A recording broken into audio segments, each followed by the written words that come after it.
Das 14. Kapitel der Offenbarung und dort der Vers 8 stellt uns einen Engel vor, den zweiten aus der Dreierreihe, der eine kurze Botschaft übermittelt. Sie lautet: Gefallen, gefallen ist Babylon, die Große, die mit dem Glutwein ihrer Unzucht alle Völker getränkt hat.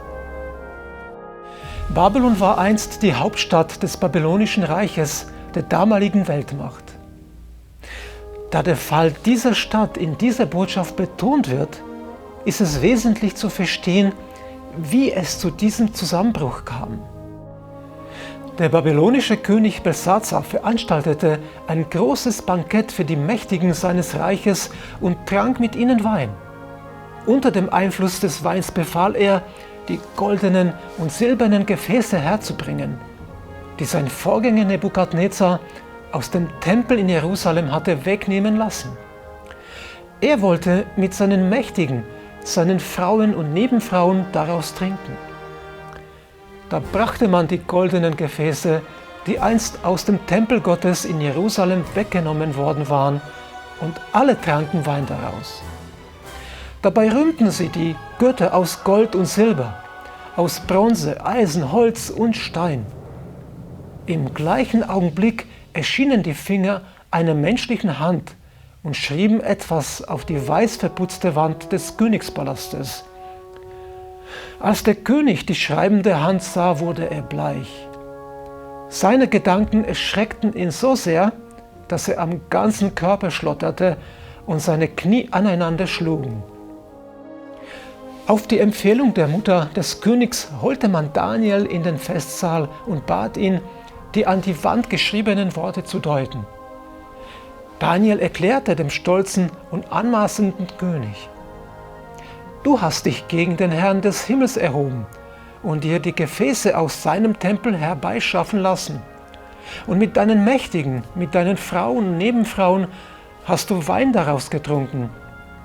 Und dabei hast du die Götter aus Gold und Silber, aus Bronze, Eisen, Holz und Stein gepriesen, die weder sehen noch hören können und keinen Verstand haben. Aber den Gott, der dein Leben in der Hand hat und der dein Schicksal bestimmt, ihn hast du nicht geehrt. Darum hat er diese Hand geschickt und diese Worte an die Wand schreiben lassen. Sie lauten: Mene, Mene, Tekel, Upharsin, und haben folgende Bedeutung. Mene: Gezählt hat Gott die Tage deiner Herrschaft und ihr ein Ende gesetzt. Tekel: Gewogen hat er dich auf seine Waage und dich zu leicht gefunden. Peres: Zerteilt hat er dein Reich und es den Medern und Persern gegeben. Noch in derselben Nacht wurde König Belsazar getötet und Darius, ein Meder, übernahm die Herrschaft. Babylon war gefallen. Babylon ist demnach ein Synonym für die Vermischung des Göttlichen bzw. des Gottgeweihten mit dem Heidnischen. Der Engel aus Offenbarung 14,8 nennt diese Vermischung auch Unzucht. In der Theologie spricht man vom Götzendienst. Nun, was ist eigentlich Heidentum?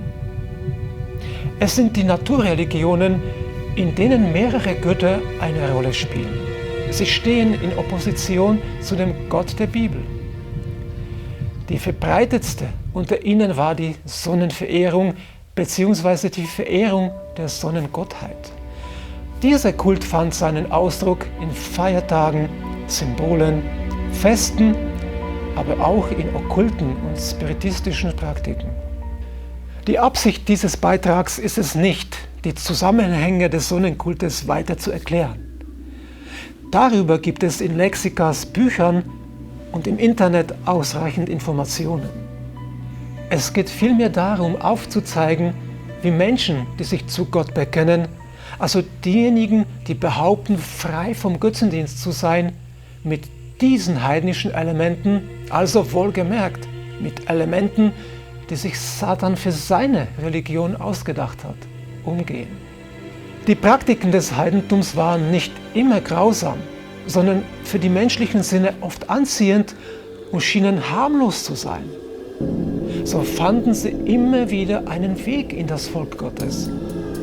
Dabei deutete man die heidnischen Gegenstände einfach in göttliche um. Es wird berichtet, dass schon vor der Sintflut die Menschen jenes Geschlechts nicht alle Götzendiener in der wahren Bedeutung des Wortes waren. Viele von ihnen bekannten sich sogar zu den Anbetern Gottes. Sie behaupteten, dass ihre Götzenbilder Darstellungen Gottes seien, durch die dem Volk eine klarere Vorstellung des göttlichen Wesens vermittelt werden könnte. Aber gerade diese Leute verwarfen Noahs Predigt als erste. Betrachten wir nun das klassische Beispiel mit dem goldenen Kalb bei der Wüstenwanderung Israels, von dem im 2. Mose 32 berichtet wird. Man wundert sich oft, wie es möglich war, dass das Volk so schnell solch einem Götzendienst verfallen konnte. Es kommt die Frage auf, ob die Israeliten tatsächlich geglaubt haben, dass dieses leblose Tier, das sie soeben selbst hergestellt hatten, sie aus Ägypten herausgeführt hat. Ich denke nicht. In dem Buch Patriarchen und Propheten im Kapitel Götzendienst am Sinai wird die damalige Situation beschrieben. Moses Abwesenheit bedeutete für Israel Warten und Ungewissheit. Es wusste, dass er mit Josua auf den Berg gestiegen und in die dichte, dunkle Wolke hineingegangen war. Das Volk wünschte sich irgendein Bild, das Gott darstellen sollte und ihm an Moses Stelle voranging. Sie meinten, die Wolke, die ihnen bisher voranging, ruhe jetzt ständig auf dem Berge und würde sie nicht länger auf ihre Wanderung geleiten. Sie müssten ein Bildnis an ihrer Stelle haben. Und falls sie sich, wie einige vorschlugen, für die Rückkehr nach Ägypten entscheiden sollten, würden sich die Ägypter wohlwollend verhalten, wenn sie dieses Bild vor sich hertrügen und damit als ihren Gott anerkannten. Als er, also Aaron, sah, mit welcher Befriedigung der goldene Gott aufgenommen wurde, baute er einen Altar davor und ließ ausrufen: Morgen ist des Herrn Fest.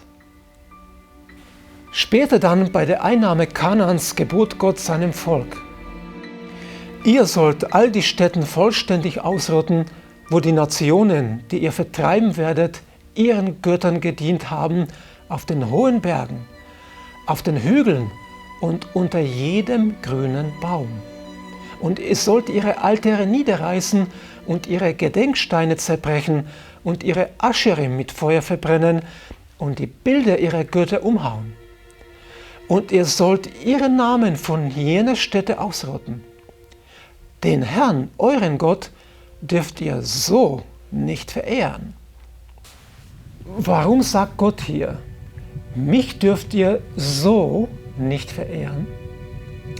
Er wusste, dass der Mensch dazu neigt, heidnische Symbole und Feste, das heißt Zeichen und Feste, die sich Satan zu seiner Ehre ausgedacht hat, umzudeuten und sie als Hinweise auf den lebendigen Gott zu gebrauchen. Ähnlich verhielt es sich später auch im Christentum. Die anfangs reine, vom Heidentum freie Gemeinde nahm im 4. Jahrhundert, veranlasst durch den Kaiser Konstantin, nacheinander heidnische Elemente auf und deutete sie in christliche um. Hier einige Beispiele der Vermischung. Sonntag. Ursprünglich Tag des Sonnengottes, wird zum Tag der Auferstehung Jesu Christi umgedeutet. Weihnachten, anschließend Silvester, früher war es ein zusammenhängendes Fest. Feier der Geburt des Sonnengottes. Wird zur Feier der Geburt Jesu. Ostern. Die Feier der Göttin Ostera, eine Göttin der Fruchtbarkeit und der Erotik, wird mit dem Pascha, das heißt mit der Feier der Kreuzigung und Auferstehung Jesu Christi vermischt. Das Kreuz, ein magisches Symbol des Sonnengottes, wird zum wichtigsten Zeichen der Christen. Der Tag der Halloween, ein spiritistisches Fest des Samhains, des Herrn der Toten, wird zum Tag der Allerheiligen umbenannt. Verschiedene heidnische Götter wurden mit den Heiligen der Bibel ersetzt. Auch die Lehre von der Unsterblichkeit der Seele fand den Eingang in das Christentum. Ebenso der Mutterkult, die Obelisken, Sonnensymbole und vieles mehr. Selbst die christliche Musik blieb vom heidnischen Einfluss nicht verschont. Es entstand ein neues religiöses System, das Christentum und Heidentum vereinte. Dieses System ist das neu gegründete geistliche Babylon.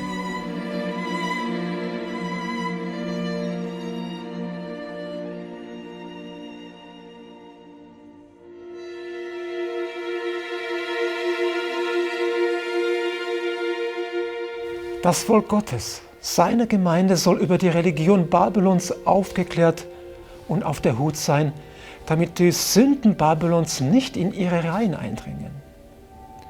Das Privatleben der Gläubigen und ihre Gottesdienste sollen von sämtlichen heidnischen Schattierungen frei bleiben.